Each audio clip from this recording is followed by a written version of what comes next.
আমার নমস্কার, আমি শ্রেয়সী চৌধুরী টাকি গার্লস থেকে। তো এই মডেলটা হচ্ছে ওয়েস্ট ওয়াটারের ওপরে।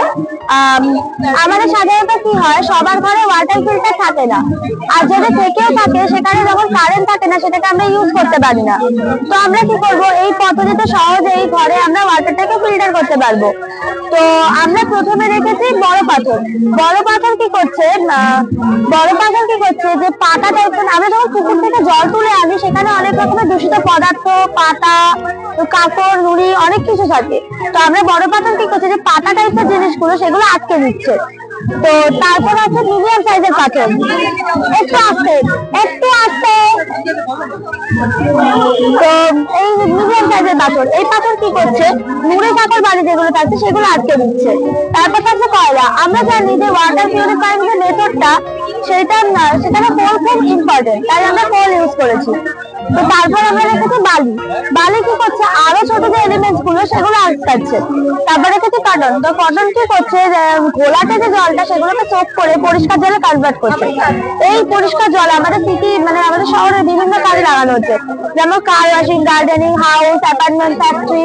তো এটা হলো 75% জলের ইউজ, আর 25% আমরা পানীয় জলে ইউজ করি। সেই পানীয় জলটা ইউজ করার আগে এটাকে ফুটিয়ে নিতে হবে, তাতে ব্যাকটেরিয়া গুলো মরে যাবে, আমরা নিশ্চিন্তে জলটা পান করতে পারবো। আমাদের মডেলের বিষয় হচ্ছে, নাম বলে স্কুল বলো। আমার নাম অনুশ্রী জানা। আমি Taki house government sponsored girls high স্কুলের 7ম শ্রেণীর ছাত্রী। আমার মডেলের বিষয় হচ্ছে গ্রিন এনার্জি। আমরা জানি যে পৃথিবীর জনসংখ্যা বা মানুষের সংখ্যা ধীরে ধীরে বৃদ্ধি পাচ্ছে।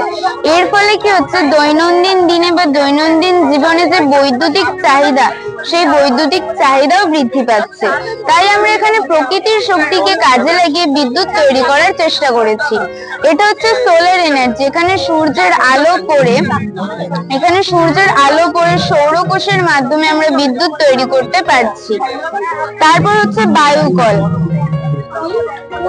আমরা বায়ুর গতিশক্তিকে কাজে লাগিয়ে বিদ্যুৎ তৈরি করতে পারছি। এছাড়া হচ্ছে তোমার পাহাড়ের গা বেয়ে অনেক খরস্রোতা নদী বা ঝর্ণা বয়ে চলে। আমরা জানি কোনো জিনিস যখন উঁচু থেকে নিচের দিকে নামে তখন তার গতিবেগ অনেকটাই বেশি থাকে। ঠিক তেমনি পাহাড়ের গা বেয়ে যখন নদী বা খরস্রোতা নদী বা ঝর্ণা বয়ে যাচ্ছে তখন তার গতিবেগ অনেকটাই বেশি থাকছে। তাই আমরা জলের নিচে টারবাইনের মাধ্যমে জলটাকে ঘুরিয়ে আমরা জলবিদ্যুৎ শক্তি উৎপন্ন করতে পারছি।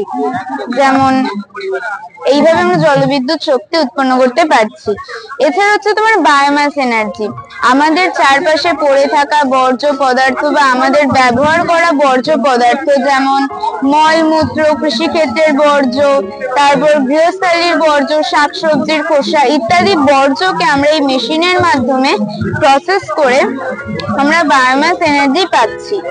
এই বায়োমাস এনার্জি আমাদের প্রকৃতির পক্ষে খুবই ভালো। এর 80% হচ্ছে তোমার মিথেন গ্যাস, আর 20% হচ্ছে তোমার CO2 বা কার্বন ডাই অক্সাইড।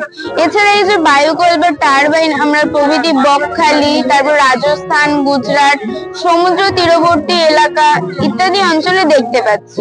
কিন্তু আমি এই বায়ুকলটা সমুদ্র তীরবর্তী এলাকা বা সমতল ভূমিতে দেখতে পাচ্ছি, কিন্তু এই টারবাইনটা আমরা কিন্তু সমতল ভূমিতে দেখতে পাচ্ছি না। কেননা পাহাড়ের উঁচু থেকে নিচের দিকে নামে যে গতিবেগটা, সেটা সমতল ভূমিতে যখন নদীটা বয়ে যাচ্ছে তখন সমতল ভূমির যে নদীটা, তাতে কিন্তু সেই স্রোতটা আমরা পাচ্ছি না। তাই এই টারবাইনটা একমাত্র পাহাড়ে যেখান দিয়ে নদী বা ঝর্ণা বয়ে চলছে আমরা সেখানেই সেটা দেখতে পাচ্ছি। আচ্ছা, আমার নাম হচ্ছে সৃষ্টি সাহা। আমি Dumdum road government sponsored high school for girls থেকে আসছি। আমাদের আজকে হচ্ছে প্রজেক্টের বিষয় হচ্ছে পাইজো ইলেকট্রিক এফেক্ট। আচ্ছা, এই পাইজো ইলেকট্রিক এফেক্টের হচ্ছে এই পাইজো ইলেকট্রিক কথাটি, যে পাইজো কথাটি গ্রিক শব্দ পাইজন থেকে এসছে, যার অর্থ হচ্ছে চাপ দেয়া বা চাপ প্রয়োগ করা। এর আমরা আক্ষরিক অর্থ হিসেবে বলতে পারি চাপ শক্তি, অর্থাৎ যান্ত্রিক শক্তির সাহায্যে বিদ্যুৎ উৎপাদন। এর ইতিহাসটা ছোট করে আমি বলছি। 1880 সালে ফরাসি বিজ্ঞানী দুই ভাই পিয়েরে কুরি এবং জ্যাক কুরি প্রথম এটি আবিষ্কার করেন। তারা দেখেন বিভিন্ন স্ফটিক, যেমন সিলিকন ডাই অক্সাইড, রোথের লবণ ইত্যাদির ওপর তারা যান্ত্রিক চাপ প্রয়োগ করে দেখেন যে এর পৃষ্ঠে বৈদ্যুতিক চার্জ সৃষ্টি হচ্ছে, যার ফলে হচ্ছে তারা দেখেন যে আমরা দৈনন্দিন জীবনে তো এই বিদ্যুৎ শক্তিটা ব্যবহার করতে পারি, এর ফলে আমাদের অনেক সুবিধা হবে। এবার এই মডেলটা ও ডিসক্রাইব করছে।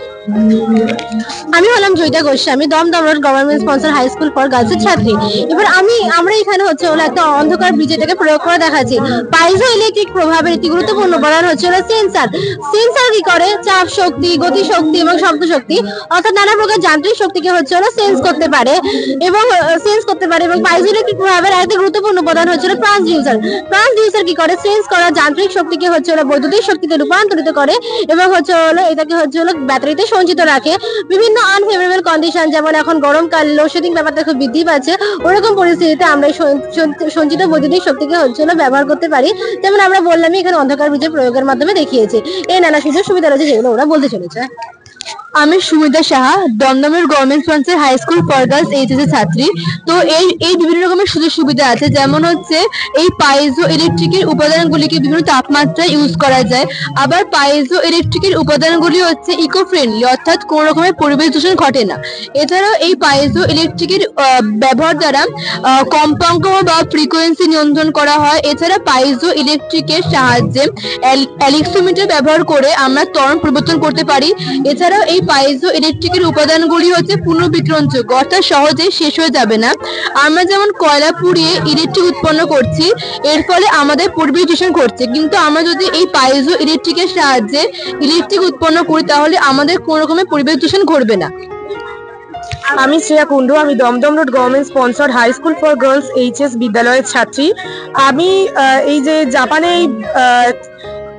এই পাইজো ইলেকট্রিকের মানে ব্যবহারটা শুরু হয়ে গেছে, কিন্তু বর্তমানে আমাদের ভারতে যেহেতু এর প্রাথমিক খরচটা অনেকটা বেশি, এই জন্য এর ব্যবহারটা এখনো বর্তমানে শুরু হয়নি। কিন্তু আমরা আশা রাখতে পারি যে ভবিষ্যতে এর ব্যবহার আমাদের দেশেও শুরু হবে, তার ফলে আমাদের অনেক সুবিধা হবে, আমরা অন্ধকারের মধ্যে দিয়েও চলাচল করতে পারবো। Thank you.